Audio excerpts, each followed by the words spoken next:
Tinawag ni Vice President Sara Duterte na isang guni-guni ang pahayag ng mga House Prosecutor tungkol sa mga bagong pangalang idinadawit sa umunoy maling paggamit ng confidential funds ng Office of the Vice President o OVP at Department of Education o DepEd. Si Jason Rubrico magbabalita. Ayon kay Vice President Sara Duterte, hindi nangangahulugan na kung ano ang paniniwala ng mga House Prosecutor ay siya ring paniniwala ng buong bayan. Ito ay kaugnay sa mga bagong pangalan na sinasabing tumanggap ng confidential funds mula sa Office of the Vice President at Department of Education.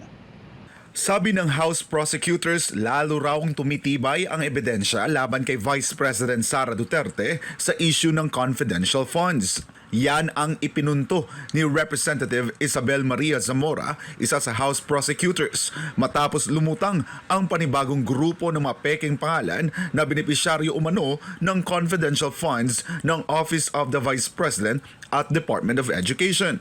Ngunit para kay VP Sara, hindi ito batayan ng katotohanan. Yun ang mga paniniwala nila. So, pabayaan na natin sila sa kanilang guni-guni.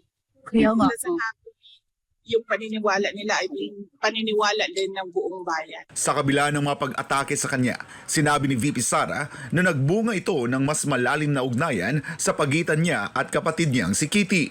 I'm blessed because I gained a sister with what happened to me after the attacks, the confidential funds attacks, the impeachment, and we have a relationship now. I have a relationship with Kitty, and I'm happy now.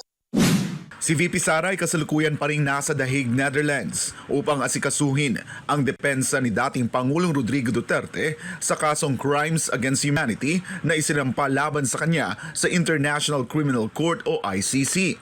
Aniya, may hinihintay na lamang siyang isang dokumento bago matapos ang kanyang trabaho sa Netherlands. Pag dumating na yung documents, pwede na ako. Dagdag pa ni VP Sara, may dalawa ng abogadong kasama si Attorney Nicholas Kaufman sa legal team ni PRRD. Ngunit patuloy pa rin silang naghahanap ng karagdagang mga eksperto sa batas. And they're interviewing other lawyers as we speak. So hopefully, before I leave, that team is already complete. But at the moment, no, it's not complete. Pinag-aaralan na ng legal team ni dating Pangulong Duterte ang posibilidad ng pag-apply ng interim release habang nililitis ang kaso. Ngunit ayon kay VP Sara, may pangamba siyang dala sakaling makauwi sa Pilipinas ang kanyang ama. I fear for his life in the Philippines. But we follow what the client wants, what President Duterte wants. And he wants to go home. to the Philippines. Yes. And everyone wants him Back. to go home to the Philippines. And the Buenos want him to go because they will be his mayor for the next Ano sa Filipino citizen? Sa kabila ng mga usapin hinggil sa posibleng pansamantalang paglaya ni PRRD, iginit ng Malacanang na hindi ito makikipagtulungan sa ICC.